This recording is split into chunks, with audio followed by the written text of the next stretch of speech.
Hey everyone, Naima here. Happy beautiful autumn equinox. I'm out here on the ridge of a beautiful mountaintop in Asheville, North Carolina called Black Balsam in the Appalachian Mountains. This is where I live and lucky enough to call home. I'm out here just enjoying and celebrating the peak of autumn today.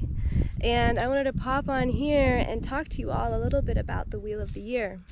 The Wheel of the Year was introduced to me and really taught its lineage and how to relate with it as a source of information from one of my dear friends, Marissa. I want to credit her to that. And so, the Wheel of the Year, it's this tool that represents these 8 seasonal shifts, and it comes from the Pagans and the Wiccans. And these 8 seasonal shifts primarily mark the solar events of the year, like the equinoxes and the solstices.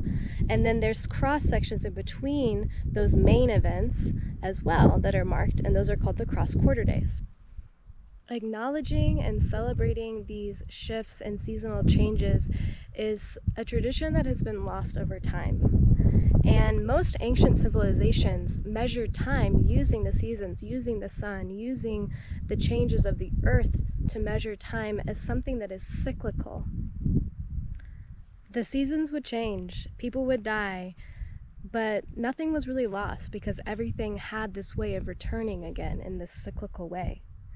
And in modern time, we use this Gregorian calendar that is very linear in nature, and it cuts off this connection that we have to the cyclical ways of the earth. And I feel that this is something that's really dangerous to ourselves and our health and our connection with everything inside of us and around us. So on this beautiful autumn equinox, it is a time to remember the cyclical nature of our earth and of ourselves. And remember that we are cycling continuously. We have these cycles inside of us and around us always. And tapping into and connecting with these cycles and acknowledging them and using tools like the Wheel of the Year is a great way to do it. So the autumn equinox time on the Wheel of the Year is what is called Mabon. I believe that's how it's pronounced. And this time, the Mabon rituals were primarily centered around the fertile goddess going down into the underworld where she was going to stay for the winter and then waiting for her return in the spring, her fertile return in the spring.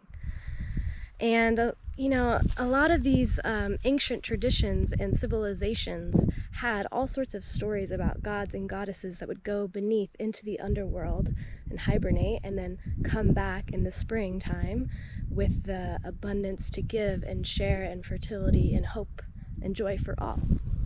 So how does this relate to the menstrual cycle? Because everything does, in my opinion. The autumn time is what is called our pre-menstrual time of our cycle. That is when we are preparing to bleed, preparing to go into our winter time of hibernation where we need to slow down. And so I just want to leave you with these last lingering questions or something to journal on and meditate on inside of yourself as you are preparing for your upcoming winter seasonally, as well as your internal winter that constantly cycles month after month. Is when you're in your premenstrual time, when you're in this fall time, what are you harvesting? What are you pulling in? What resources are you gathering to prepare yourself for this upcoming bleed, for this upcoming time of hibernation and stillness? And so that's something that I'm thinking about and just meditating on myself today, and as I move forward into the winter, to make sure I have all the resources gathered, and whatever that means. That can be energetically, that can be material resources.